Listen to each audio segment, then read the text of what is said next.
folks, everybody sing. Now when the saints go marching in, there is a house in New Orleans. Pumped a lot of pain down in New Orleans.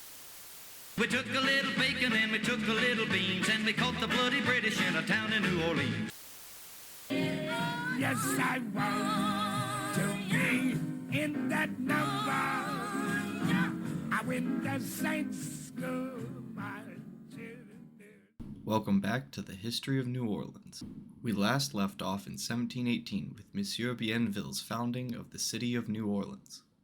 Before that, we went over how New Orleans came to be named after the acting regent of France, Philippe II, Duc d'Orléans, and the history of European colonialism in the New World that created the material context for the need to found such a city in such a place. We learned that the conception of New Orleans was driven by the great driving force of all history, money, and specifically France's lack of money. This led them to selling out the country and the colonies to the professional gambler John Law and his Company of the West. Law was given control over the finances of France, Canada, Louisiana, and all the other pieces of her empire, with the mandate to produce enough profit to pay off France's substantial debts. In order to increase profit in the New World, John Law sought to construct a continent-spanning trade network that would include the furs of Canada, the buffalo hides of Louisiana, and the cash crops of Saint-Domingue in a big loop that found its terminus in France, where the goods could be sold to wealthy Europeans and thus stimulate the French economy. There was already a lot of groundwork already covered by past colonial ventures that made John Law's plan possible. There was Quebec in Canada, which was already the major trading point of the entirety of the Great White North. Port-au-Prince in Saint-Domingue concentrated the island's numerous plantation products into an easily accessible harbor. But Louisiana was lacking such a central node as the other colonies. At this point, the colony's capital was Biloxi, and it was not particularly wealthy or advantageously positioned. This made finding a new capital a necessity if the great North American trade circle was to be complete, and that is how New Orleans was commissioned. With its founding, merchants could now depart from France, cross the Atlantic Ocean to the mouth of the St. Lawrence River, sail down through French Canada, trek overland to the Great Lakes, sail through the lakes to around where modern-day Chicago is, from there sail down the Illinois River until it emptied into the central artery of America, the Mississippi, sail down to New Orleans, from there cross a small portage trail to reach the Gulf of Mexico, and after a quick stop in Port-au-Prince, make their way to France, propelled by the Gulf Stream. The trip could take months, but the potential profit was immense, just as much as the Spanish treasure fleets of old. All of this was directed by John Law's company, as it gradually rolled into it a monopoly on tobacco, fur, and slaves. By 1719, Law had gathered even more control over France's finances by becoming the head of the National Bank, the Banque Generale, and expanded his colonial interests to Asia and the East Indies, making the Company of the West now the Company of the Indies, referring to the West Indies and the East Indies. The success of France now relied entirely on the success of one man, and he was neither a king, nor a regent, nor French. But he was an economist, and he had a theory that he believed would make France into the strongest and most modern economy in the world. His theory was paper money, backed not by precious metal, but by prospective profits within the economy, in essence, a self-actualizing currency. These profits were to be defined using shares in the Company of the Indies. Law would sell shares, and he believed that the price of the shares would be based on the profits of the company, which came directly from trade in the colonies. There was just one problem. Louisiana was not profitable. This problem really boiled down to a lack of people and commercial infrastructure. Louisiana did not yet have the vast swaths of plantations that covered Saint-Domingue, nor did it have the extensive fur trade system of Canada. There had not been enough monetary or personnel investment in the colony yet to build such economic machines. John Law had a plan to fix that. Plan A was the positive approach. Using his power in France, Law proliferated propaganda that weaved fanciful tales of the wealth of Louisiana to prospective settlers. The people of France read of rivers of gold and silver, huge boulders of emeralds, endless expanses of land to cultivate and grow cash crops on. It described New Orleans as a handsome bunch of 800 houses. Unfortunately for Law, there were people in France that had been to Louisiana and could refute such preposterous claims. Chief among them was the old governor, Cadillac, who told anyone who would listen of the reality of becoming a settler. If you wanted to emigrate to Louisiana, you would have to endure a grueling 6-month trip, exposed to disease and extreme weather, until you finally arrived at New Orleans, which was at this point not 800 handsome houses, but a sad collection of huts surrounded by dangerous wilderness. Law would have Cadillac arrested for spreading such truth about Louisiana, but the damage was already done. Anyone who could have afforded to voluntarily move to the New World no longer wanted to. That is where Plan B came in. This was a much more negative approach to colonization, one that would be famously copied by Britain when they settled Australia, the penal colony. John Law would use his influence over the Duc d'Orléans to have draconian policies instituted that would empty the prisons of France and deport all criminals to Louisiana. These policies were not picky about who could be deported. Any offense from murder to petty theft warranted the same sentence: forced emigration. Even those who had not yet been convicted or had false claims thrust upon them were herded into boats and shipped off to the colony. Lumped in with the hardened criminals were people seen as undesirable by polite French society. Prostitutes, vagabonds, the homeless. If you were an outsider, you were subject to deportation. You might think that life in the New World was preferable to rotting in a prison in France, but the fact was that as soon as you were on the boat, you might as well consider yourself dead. Of the 7,000 people rounded up, only 178 remained to build New Orleans just a few years later. In 1721, the Duc d'Orléans put a stop to the colonial deportation policy, but only because the dragnet that John Law had used was so indiscriminate that it even managed to catch up a few foreign businessmen that were visiting France. Once the policy began threatening people with a little more power than the poor and ostracized, it had to go. But the damage had already been done. If Cadillac's stories of the hardships of settlement hadn't already turned the public against the colonial project, the brutal crackdown of the state certainly soured the vision. Additionally, now the people who did inhabit New Orleans were mostly criminals. Of the few women in the colony, roughly 1/5 were branded with the fleur-de-lis, marking them as former prostitutes and of low moral standing, and the men weren't exactly choir boys either. Nevertheless, some progress had been made.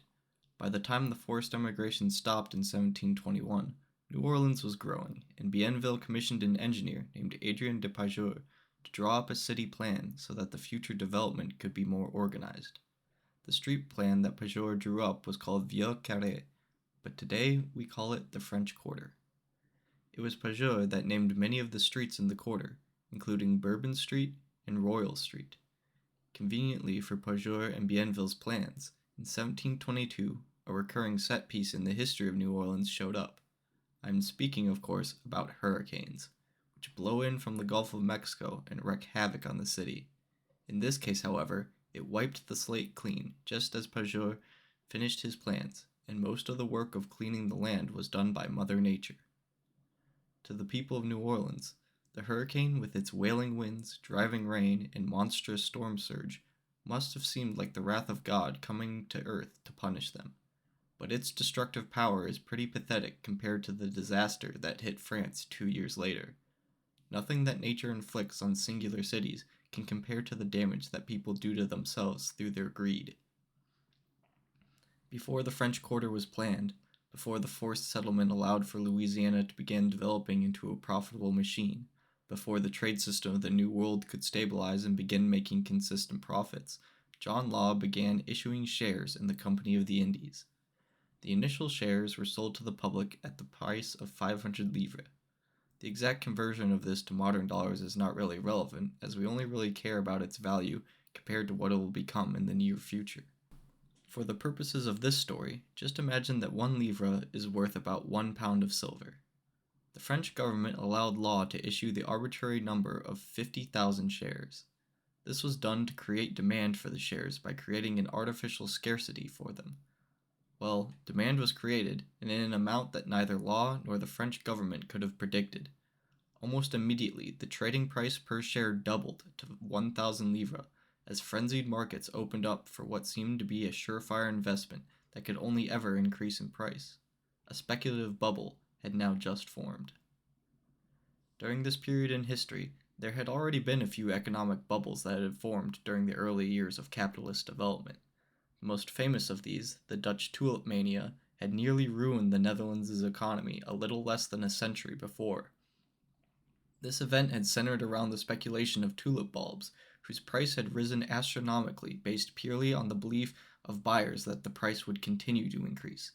It had no basis on the actual value of the bulbs, and once belief began to waver, the price crashed, ruining the fortunes of numerous prominent citizens of the Netherlands. The problem with bubbles, and the reason why they continue to occur even in our infinitely more complex and developed version of modern capitalism, is that investors continue to think that this time things will be different. Surely this time the investment is solid enough that it will only ever increase in value. Surely the US housing market in 2008 was so solid that it would never crash. Surely the global trade from Canada, Louisiana, and the Indies in 1720 was so solid that it would never crash. Often with economic bubbles, the sellers are just as much victims as the buyers. Sometimes they drink their own Kool-Aid and believe that their companies are selling a product that is stable. John Law seemed to believe this. He believed it so much that he was willing to lend 1.5 billion livres to the government so that they could pay off France's debt. This loan was financed by creating and then selling 300,000 more shares in the Company of the Indies. The price per share would rise to 10,000 livres by the end of the year, easily covering the expense of the loan. It was here that Law began to get cold feet. He was nervous about just how successful the company had become, because he was not seeing any real returns on trade that was supposedly backing both the price of the shares and the value of the paper currency used to buy said shares. In order to stamp down on inflation, Law decreed a stoppage in sales of shares for over 9,000 livres.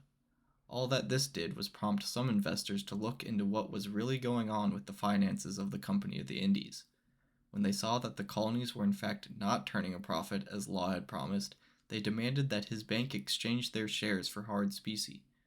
The problem was that the bank did not have enough precious metal to cover all the money in the economy. People soon realized that the paper they held was not worth anything more than what they believed it was worth, and what the government said it was worth. The frenzy of investment flipped into a frenzy of cashing out, just as fast as it had materialized.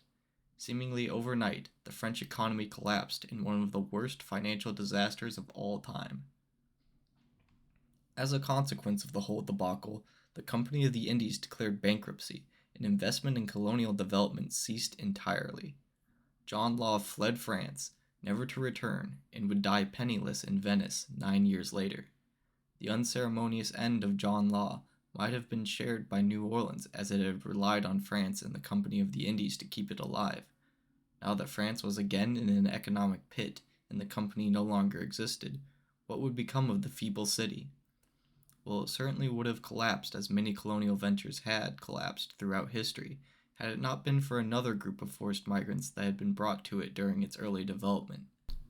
This group was much more constructive and helpful to the colony than the dregs of society or the few wealthy elites that had come from France, but they did not build New Orleans of their own free will, and they certainly would not have left their homes if they were not in chains. African slaves built New Orleans, just as they built most of the American colonies under the threat of violence.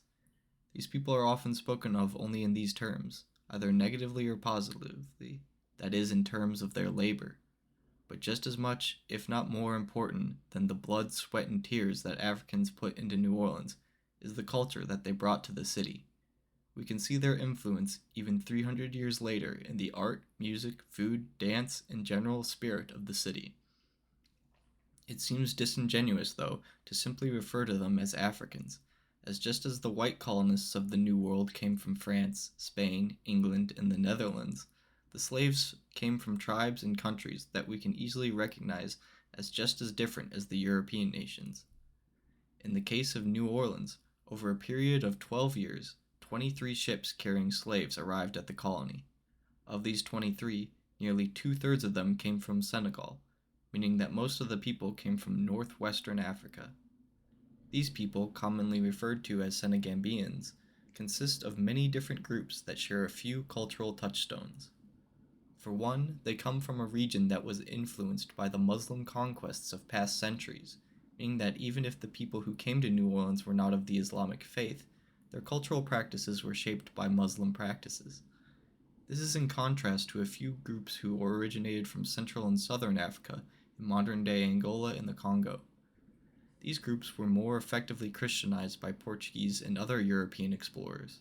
This combined with their own traditional cultural practices so that they are quite distinct from the Senegambians. Nevertheless, European settlers only saw them all as slaves, and so lumped them all together as Africans.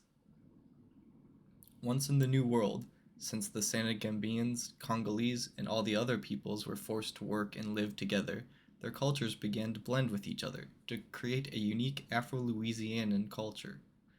The issue of the effects of divergent cultures on the enslaved population had weighed heavily on the minds of the Europeans since the beginning of colonialism.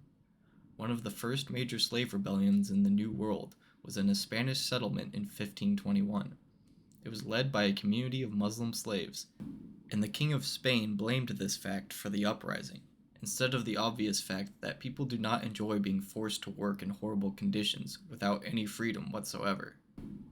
After the first few slave revolts, the Spanish attempted to only bring slaves from Christianized regions of Africa, or tried to force convert their slaves to Catholicism. The belief was that Christian slaves would see some sort of brotherly bond between themselves and their Christian masters, as opposed to Muslims, who would already be primed to view the Europeans as foreign despots. This belief was largely disproven over the 200 years between the start of the colonial period and the founding of New Orleans, so there was very little, if any, attempt to exclude Africans with a Muslim background from enslavement. Even if the Europeans had given up attempting to control their slaves spiritually, that did not stop them from controlling them physically. There is an important distinction to be made between the French criminals who were forced to move to New Orleans and forced to build the city, and the African slaves who were forced to build the city. The white criminals were forced to work and had no freedom to choose what they did or where they went. In essence, they were slaves, or more accurately, indentured servants. The major difference between their situation and those of the African slaves was the level of dehumanization. For white settlers, enslavement was a punishment for past crimes, and once the sentence was served, or you died, your bondage ended. Importantly, the children of white laborers were fully free citizens. They were not forced to work, and they could come and go as they pleased. For black slaves, enslavement was an attribute given to them, as much of their being as their eye color or skin tone, and just like those characteristics, slavery was inheritable. The children of Africans that were born in the New World would be slaves, and their children would be slaves. So on and so forth for eternity, not because they or their parents had committed any crime, but just because that was what the Europeans thought they were created for. In order to justify this racial hierarchy, race itself had to be invented and defined. Racism, a way to divide the human species based on physical characteristics such as skin color, was also combined with theories of different cultural and intellectual characteristics. The justification for the subjugation of Africans and Native Americans was that they were racially inferior, that people that looked the way they looked were simple, savage, and unable to exist without the parent-like control of whites. Ironically, the first few batches of enslaved peoples must have thought the exact opposite, as when they arrived in New Orleans, or any other European colony for that matter, they found white settlers who did not know how to grow their own crops, were dying of diseases that they did not know how to treat, and were struggling to tame the wilderness that surrounded them. The Native Americans and Africans came from cultures that understood how to survive in such conditions, unlike the Europeans who came from cities, where you don't have to worry about an alligator sneaking into your house at night and taking a big bite out of you. On top of this more practical knowledge, the enslaved Africans bucked the Western chauvinist idea that they came from primitive, savage cultures.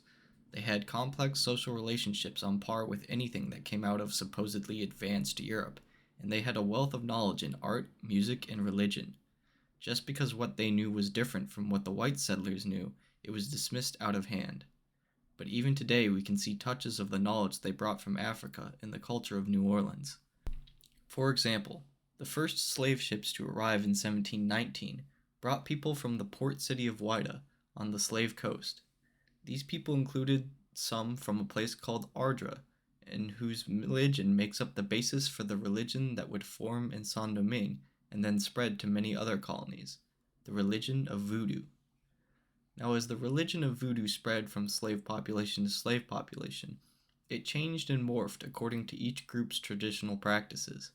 One of the defining characteristics of New Orleans Voodoo is the prevalence of small symbolic totems that are worn or carried by the religion's followers.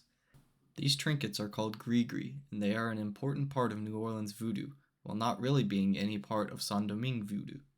It is believed that they come from the Senegambian influence in New Orleans, as that group comes from a highly Islamized portion of Africa and have a tradition of Quranic amulets. Interestingly enough, the influence of Islamic talismans seems to be a second-hand influence, as in the hierarchy of many Senegambian cultures. The common people, those most likely to be sold into slavery, practiced traditional African religions, while the elites practiced Islam.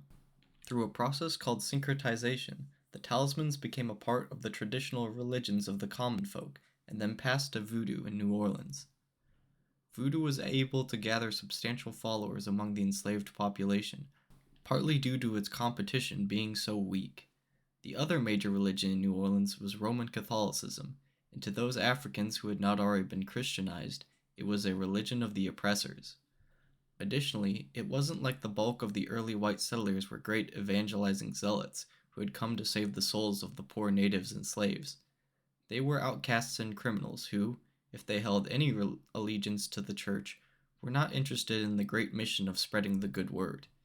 It wasn't until a group of nuns arrived in 1727 that New Orleans really truly became a Catholic colony. The situation was different for slaves in the British colonies. Those colonies were often havens for religious minorities in Europe, especially of the evangelizing Protestant types. In particular, the Baptist and Methodist ministers were able to convert large portions of the enslaved population to their version of Christianity, and so traditional religions and forms of voodoo did not spread within the Anglo-American sphere nearly as much as they did in New Orleans or Saint-Domingue.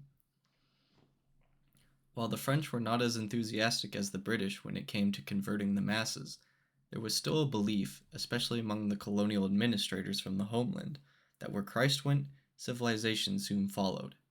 If New Orleans was to become a proper French city with proper morals and a stable economy, it would need to walk its path under the light of God. To this end, the nuns were sent in 1727 to whip the colony into shape. The nuns represented a turning point in New Orleans. It was no longer to be a frontier town filled with the dregs of society, but a shining capital for French Louisiana that represented the so-called best of French culture. One of their first orders of business was to found a school for young girls in the city so that they might turn the women of New Orleans into chaste maidens of proper etiquette. They found, however, that the current stock of women in New Orleans were a bit too dirty even for them to clean, and they worried that their inclusion in proper society would spoil the soup. So in 1728, a new group of women was sent from the French homeland to populate the upper rung of New Orleans society. These girls were not necessarily noble, but they were of a more respectable upbringing than the former prostitutes, pickpockets, and troublemakers.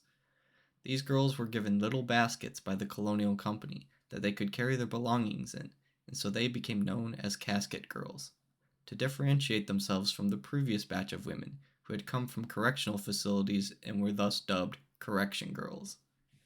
In the future, it would become of great importance to your social standing if you could trace your ancestry to one of the casket girls, and you were pretty much out of luck if you came from one of the correction girls. This was the inception of an aristocratic hierarchy in New Orleans that would pass down from generation to generation.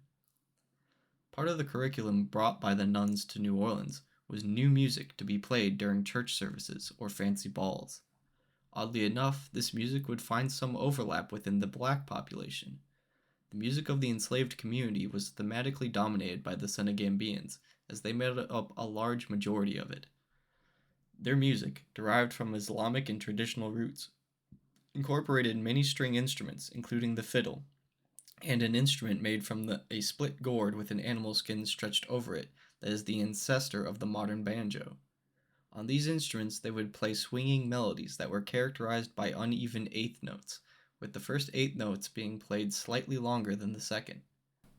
Interestingly enough, the Baroque music that the nuns brought to New Orleans included what they called notes sénégalaises, which strongly resembled the Senegambians' notation. It is entirely possible that black fiddle players would play alongside white musicians at balls and banquets, and their music would blend together. Way back here in 1728, the seeds of the future jazz revolution were being planted by the first settlers and slaves. But aside from this small similarity shared by white and black populations of New Orleans, the overwhelming reality was that slavery was an intolerable condition that the whites inflicted on their fellow human beings. All the music in the world could not change this fact, and there were many slaves from Virginia to Saint-Domingue and beyond who saw no other option than direct confrontation with their oppressors. Those enslaved people who sought freedom through violent action found willing allies among the Native American populations. There was a shared hatred of European settlers among them, and when they were able to organize, uprisings were common and bloody. One particularly bloody event occurred in 1729. At this point in time, Bienville had been replaced as governor of Louisiana by a man named Perrier. He would not return for his third and final governorship until 1733. Perrier had a different idea than Bienville's diplomatic approach to dealing with the Indian tribes. He was one of those Western chauvinists who believed that the Native Americans were a savage people who must be cowed through demonstrations of force. His desired mode of negotiation was to demand the natives leave their ancestral land so that the French could settle there, and then push them out if they refused. One of the most stalwart opponents to European colonialism were the Natchez people of the Mississippi. They had maintained many of their traditional practices in their homelands, even after the arrival of the Spanish and the French conquerors. Now they were being told to leave the area around the French Fort Rosalie, so that Perrier could build tobacco plantations there. Fort Rosalie is located on the banks of the Mississippi River, over 150 miles northwest of New Orleans. Apart from being an important post on the Mississippi leg of the Great French Trade Cycle, it was strategically important to New Orleans as it blocked the possibility of the British from sailing south down the river and attacking the city, if there were to be another war. But the danger was not now from the British, but from the Natchez, who had previously been troublesome neighbors, often coming into conflict with French forces, and were now convinced that Fort Rosalie was an existential threat to their society. The Natchez would not face the French alone, as they were able to secure alliances with a number of nearby Native American tribes, as well as some of the slaves within the French fort. On the 28th of November, 1729, the Natchez and their allies attacked the fort, killing at least 250 white settlers and freeing the enslaved people. This event heightened tensions between Native American groups in French Louisiana, as some supported the French and others supported the Natchez. It also made the French extremely anxious about the possibility of their slaves rising up and overthrowing them. The black population in French Louisiana greatly outnumbered the white, and it was only the threat of violent reprisals by the organized and well-armed French militias that kept them at bay. Still, isolated slave revolts continued to pop up throughout all the European colonies, and New Orleans was no exception. In 1731, there was a supposed plot uncovered that implicated 400 slaves in New Orleans. The most bloodthirsty and anxious of the French wanted to get rid of all the slaves that were implicated, but the colonial government knew that the colony would not survive if they slaughtered so much of their workforce. They conceded to only executing the leaders of the revolt that they had uncovered, and the plot was squashed. This is all just to say that there was never a totally peaceful coexistence between master and slave, as there can never be peace where humans live in chains. However, a year after this whole debacle, the Company of the Indies collapsed, and with it came the end of new slave shipments to New Orleans. The black population would continue to grow and outnumber the white settlers for now, but almost all the next generation of enslaved people of New Orleans would be born in the New World, not taken from Africa. The enslaved population was not the only group that would be growing and changing in the coming decade. If 1718 to the early 1730s was the era of newcomers, both from Africa and from Europe, then the mid-1730s onward was the era of the first New Orleanians. As the city became more settled and people had the energy to focus on things other than basic survival and building necessities, demographic and class structures began to evolve. At the very top of the social hierarchy were the few wealthy investors that had actually moved from France to New Orleans in order to expand their fortunes in the New World. They shared their high perch with the colonial administrators, many of whom were temporary fixtures of the city but held power on the behest of the King of France. At the very beginning, most of these elites were men, but they were soon joined by the casket girls, who would promptly be married off to these rich men and would become the mothers of the next generation of New Orleans aristocracy. There was a little twist to this, though, as the children of the casket girls were not the only children who could trace their lineage back to these first few wealthy men. As the city developed and went from a sad collection of huts in a swamp to a real city with real houses, mansions, and chateaus, some of the slaves were moved from working in the fields to tending to the domestic needs of the wealthy. These needs included the carnal needs of the elite men, though horrifically without the consent of the slaves. This horrible situation inevitably produced the first generation of mixed-race children in New Orleans. Now, according to French social rules, the child of a slave and another slave was at birth a slave, but the child of a slave and a white man was free. They were not legitimate children in the eyes of the law or society, but they were free. They held much less privilege than their white half-siblings, but they had at least a semblance of opportunity. Many would use service in the colonial militia to turn this opportunity into fortune, and they were able to join not the high society of their fathers, but the small yet respectable middle class of artisans and craftsmen. Below the middle class was the underclass of forced émigrés. If not all, then some of these people had committed a crime in France and were thus branded, in some case literally branded, as criminals, and could never be respected by those who saw themselves as morally superior. This stigma meant that their opportunity for social advancement was severely limited, and their opportunity for economic advancement relied almost entirely on crime. If you were one of these forced émigrés, then you faced the choice of either living an honorable life as a hard manual labor, breaking your back every day for pennies and no respect, or you could continue your life of crime and at least get relatively wealthy off screwing over the people who held you in such disdain. Many people would choose the criminal route, and from the very start of New Orleans, there was a criminal underground peddling in stolen goods, bootleg liquor, and prostitution. Just as the elites passed down the keys to their chateaus and plantations to their offspring, the underclass passed the keys to the criminal kingdom down to theirs. Below even this lowly class were the African slaves. They were doomed to either die working in the fields or the mansions, or in some desperate attempt to take the fight to their oppressors. Their children were also doomed to this fate. I know I have mentioned it a few times already, but it bears repeating just to hammer home how utterly depraved and inhuman it is, not just to condemn someone to a lifetime of subjugation, but to condemn their children from birth to the same injustice. The hope of upward mobility for enslaved people was zero. There was one special case in the early days of the colony where one man was given his freedom, but this was because the city needed an executioner. Among the free population, there was not a single person who wanted this horrible job, and so they gave it to an enslaved man in exchange for his freedom and 40 livres per killing. What would you do to be given freedom? Would you kill for it? Well, this man certainly took that option, but he was completely ostracized, not only from the other free people, but also from the African community. He lived a life of solitude, and his life's profession was death.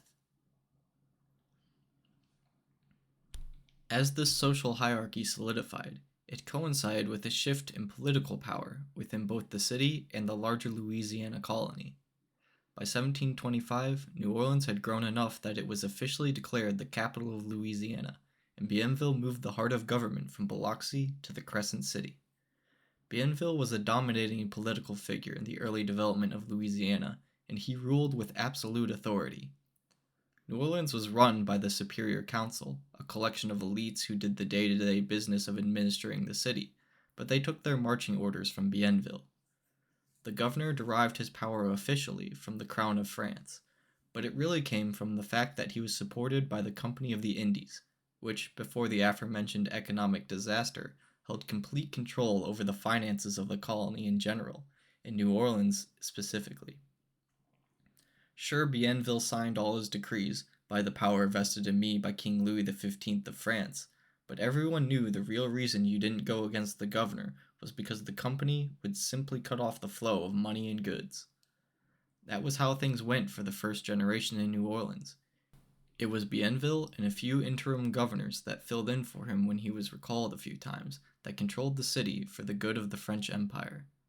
But this situation could not last forever. By the time Bienville finished his final term as governor in 1743, the Company of the Indies had already collapsed, and the colony had reverted to being a direct possession of the French crown. A year later, in 1744, France once again went to war with Britain, and just like last time, the overwhelming superiority of the British Royal Navy meant that France was effectively cut off from her New World colonies. By this point, however, Louisiana, Canada, and the others were much more self-sufficient and would play a part in the war, which is called King George's War in the New World. New Orleans got through the war relatively unscathed, as most of the fighting between colonial and Native American armies took place in Canada and in the northern British colonies of New York, Massachusetts, and New Hampshire. This was perfectly acceptable to Bienville's replacement as governor, as he had only arrived at his post a year before the war broke out, and likely wanted to get his footing before engaging in a bloody conflict with France's colonial rivals. This new governor was named Pierre-François de Rigaud, Marquis de Vaudreuil, and he had a bit of a reputation as a party animal. This meant that he fit right in with the people of New Orleans, as it had already in its infancy gained a reputation as a party city. That is, for the elites that had the time and money to engage in such frivolous activities. The best parties in North America were in New Orleans during carnival season, which culminated in a big Mardi Gras celebration, although the famous Mardi Gras parades would not begin until the mid-19th century. The carnival season was supplemented with many smaller events throughout the year, and Vaudreuil was happy to participate in all of them.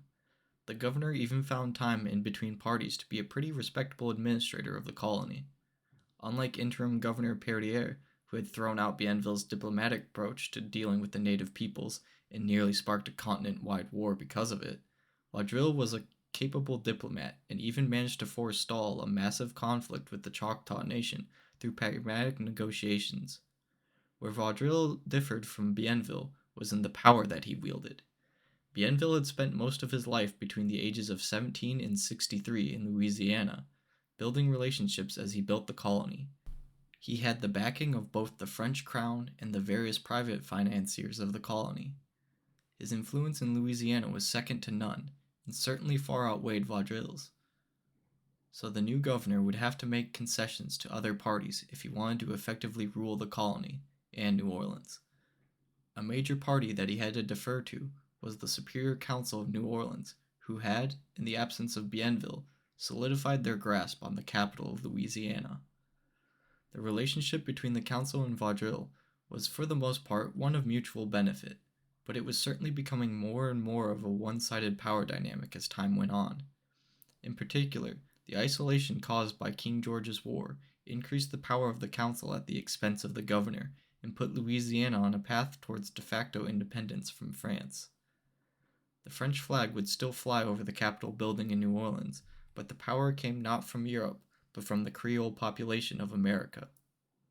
Oh, I should mention at this point in time, the term Creole referred to anyone born in the New World colonies, as a way to differentiate them from true-born Frenchmen, who had, up until the 1740s, used this status to place themselves socially higher than the local elites.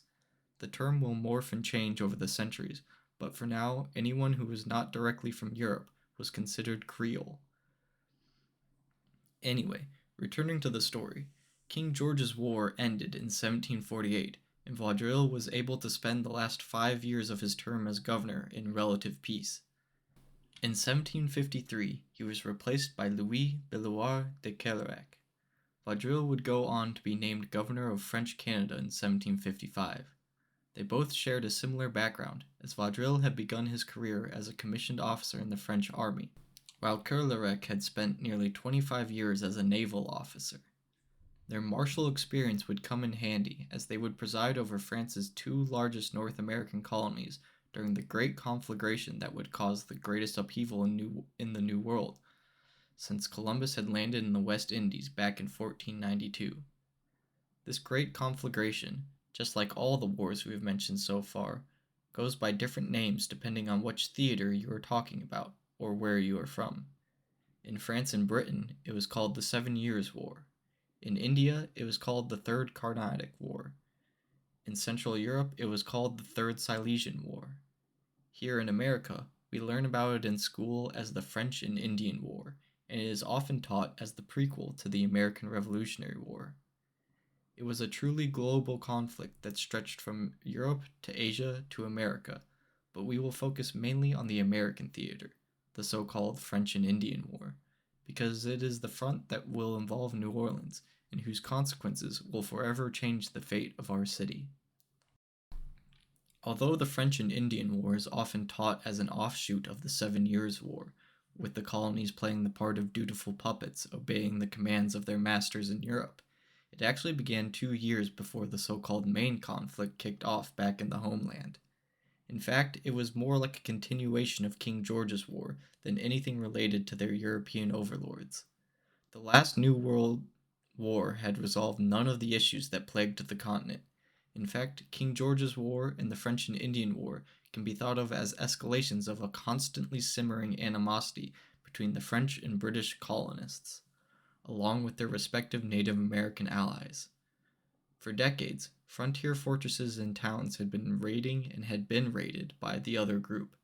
It's impossible to know the exact number of casualties on either side of the conflict, but it seemed like there would always be bloodshed, at least until one managed to push the other out. This bloodshed came mostly at the periphery, the frontier of the European colonies, as both the British and French were too secure in their strongholds to be threatened by mere colonial militias. For the French, Quebec City and New Orleans were the linchpins of Canada and Louisiana respectively, while the British held the northeastern Atlantic coast with Boston, New York, and further inland with Philadelphia. Where there was less of a definite demarcation of territory was the wilderness west of Virginia, and the Ohio River Valley in particular. Here was where conflict brewed, as both sides coveted control over the valley. For the French, it would secure the overland portion that connected the St. Lawrence portion of their trade network with the Mississippi portion. For the British, who believed that the Virginia colony should stretch west for the entire length of the continent, the valley would secure further westward expansion, offering a stepping stone towards cutting the French trade line in half. The French kicked off a Cold War in the Ohio River Valley in 1747, when they sent a man named Pierre-Joseph Céloron to strengthen the French position in the valley by improving relations with the native tribes in the area. Céloron also carried a mandate to expel any British colonists or traders he found whilst on his expedition. The natives stubbornly refused to abandon their trade relations with the British, and Céloron's show of force did nothing to change the situation in the valley. French posturing in Ohio calmed down until after King George's War had ended. Now that French troops were freed up from having to defend positions against the British, they put together a raiding party to punish the native leaders who had rebuffed Céloron. 4 years after the last expedition had returned, the French re-entered the valley and slaughtered the leaders of the Miami tribe in retribution for their support of the British. Blood had now been shed in the frontier territory, and this would become the point of no return. From now on, there was only to be a steady escalation of tensions until something snapped. The British saw their position as already pretty stable in the region and were reluctant to do anything rash. They had secured alliances with all the major native groups, including the powerful Iroquois Confederacy, which allowed them to have a network of trading posts throughout the valley. As far as they were concerned, the Ohio Territory dispute was settled. They owned it, and the French must respect that. The French saw it differently. Their man La Salle had claimed the entire Mississippi watershed nearly 100 years ago, and from their point of view, the British were trespassing on their rightful territory. It would be impossible to discuss the course of rising action that would lead to the breakout of war without mentioning the point of view of the Native Americans. They had been tentative allies with the French for decades, but when the British blockaded Canada during King George's War, they saw the winds of opportunity change and decided their interests would best be served by switching sides and supporting the British. The British had previously pushed them out of their homes into the Ohio Territory to make room for European settlers, but now they guaranteed native rights to Ohio should anyone try to push them out. By 1753, the Native Americans saw their former enemies, the British, as now their best chance to resist further encroachment by European settlers. So when the French returned, this time with an army of 2,000 men and a goal to establish fortified positions in the valley, the Iroquois Confederacy turned to the British to uphold their alliance and attack the French. They sent representatives to the governor of the New York colony, imploring him to respond to French aggression. The governor was reluctant to send any British or colonial troops into a confrontation with the French. He had served in King George's War, and he knew exactly where things were headed if he responded with force. The inaction of the New York governor greatly enraged the Iroquois, who saw it as a betrayal of their century-old alliance, but they found more willing participants further south in the colony of Virginia. It was Virginia's claims that the French were violating when they built forts in the Ohio River Valley, and many prominent cities of the colony had a financial interest in keeping the valley out of French hands. So in October of 1753, the governor of Virginia commanded a young lieutenant colonel named George Washington to lead a small party to tell the French to leave, or there would be consequences. It took them until December to reach the French position at Fort Le Boeuf, and when they arrived, the commander of the fort politely invited Washington to eat dinner with him.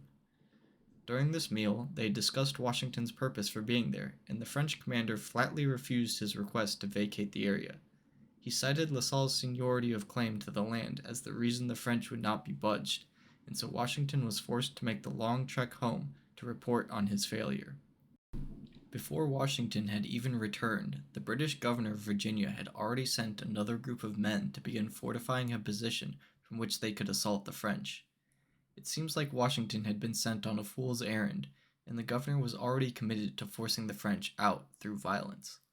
But the 40 Virginians that had been sent to build the fort were no match for the French garrison, which numbered over 500. Instead of massacring the poor Virginians, the French commander let them flee the area unscathed, and took the fort as his own, leaving behind a portion of his men to hold the position. By this time, Washington had already done a 180 and had begun marching back west to support the frontier fort.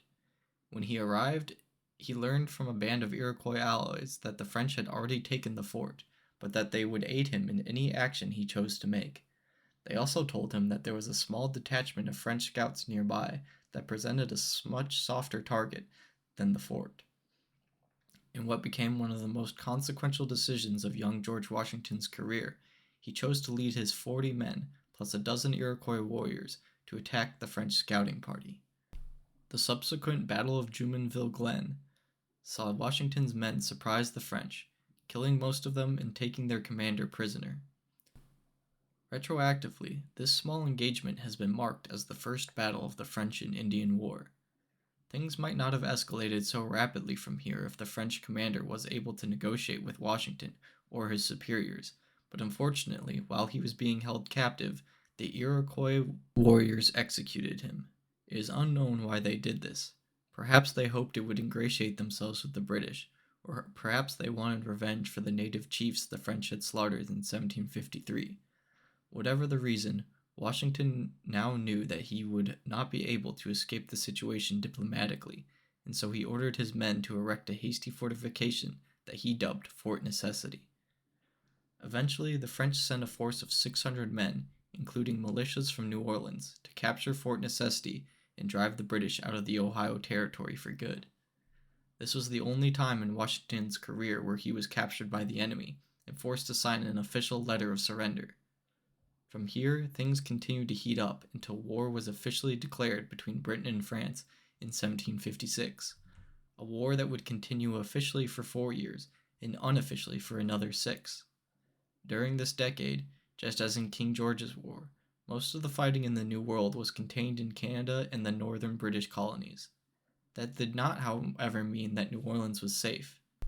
As I have mentioned before, the French Navy was laughably weak compared to the British, and the anxiety of a naval invasion of New Orleans hovered over the colony for the entirety of the war.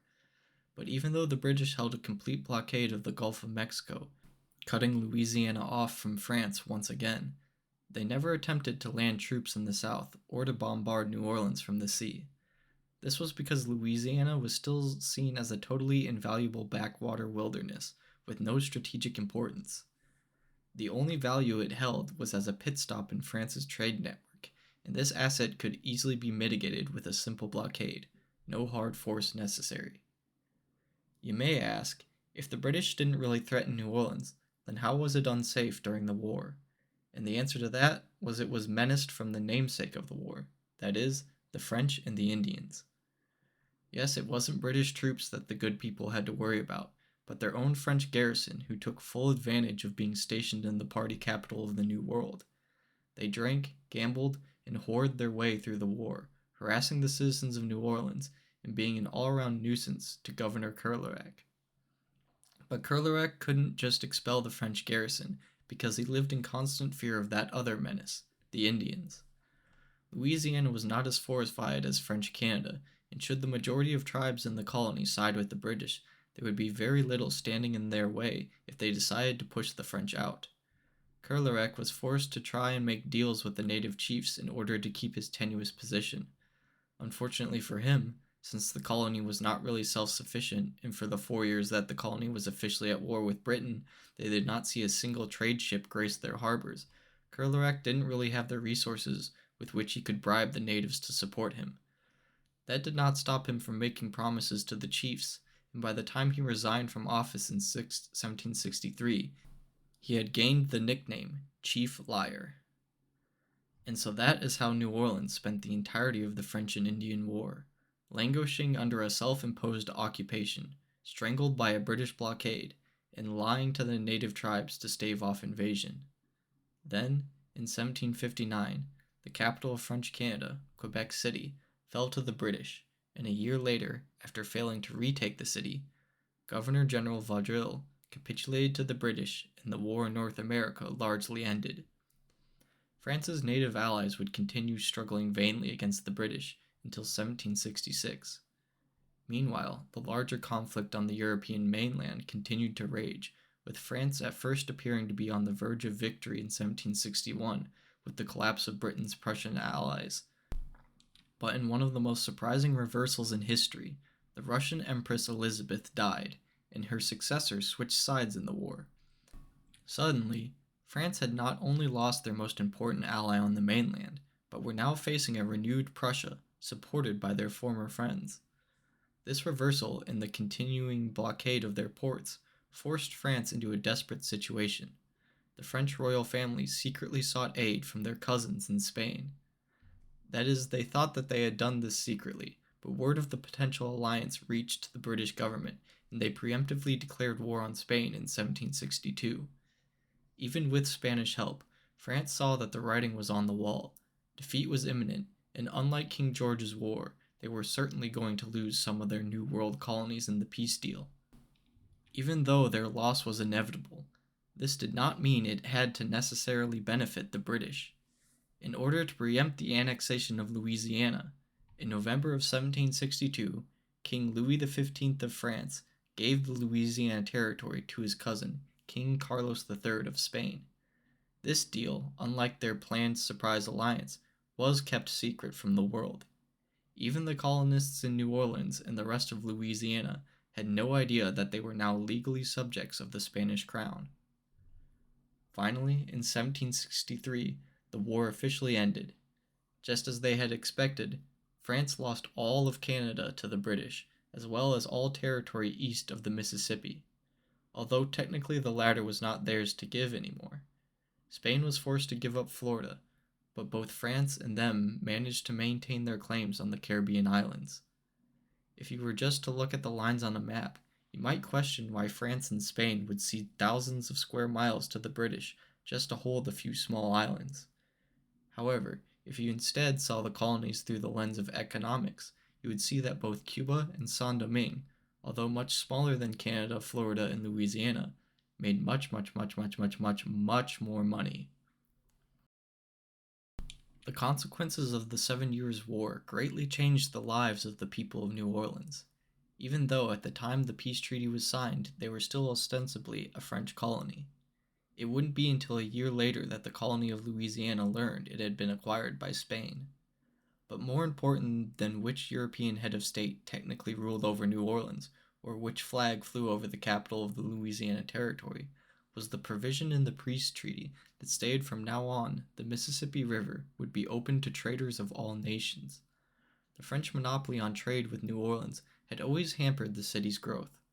Whether it had been interrupted by financial disasters or foreign blockades, trade, which was the lifeblood of New Orleans, had never been consistent until now. Of the new possible trade partners, the most important by far were the British. Their victory in the 7 Years' War had cemented them as the undisputed greatest colonial power in the world. They now had control over the slave trade, the entire Indian subcontinent, Canada, the Atlantic American coast from Maine to Florida, and countless other island colonies that supplied the empire with a variety and quantity of goods never before seen amassed by one empire. Now that New Orleans was open to be part of this global market, there would be a huge shift in culture and wealth for our city. But that will take time, and we'll have to wait until next episode. Thank you for joining me for the history of New Orleans.